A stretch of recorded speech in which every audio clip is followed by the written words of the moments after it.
100లో ఒక్కరు మాత్రమే ప్రత్యేకంగా ఉంటారు, వారు మాత్రమే గెలుస్తారు. పార్టీలు ఫంక్షన్లు అంటూ ఎగేసుకుని పోయి మద్యం తాగి తమ ఆరోగ్యాన్ని పాడు చేసుకోరు. సెల్ఫ్ డిసిప్లిన్తో ఉంటాడు. అమ్మా నాన్న ఇచ్చిన ఆస్తితో కాదు, స్వయం కృషితో చదువుకుంటారు, పని చేస్తారు, గెలుస్తారు.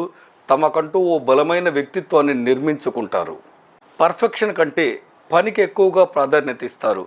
మొన్న నిన్న ఉన్నదానికంటే ఉన్నతంగా, అత్యున్నతంగా, మహోన్నతంగా పని చేయడానికి, ఎదగడానికి ఆలోచిస్తుంటారు.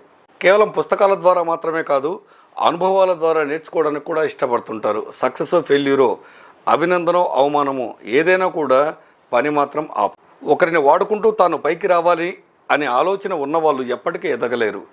తన రిసోర్సెస్ను, తన శక్తిని, తమ సమయాన్ని తామే వాడుకొని అద్భుతమైన సంపద సృష్టించుకుంటారు.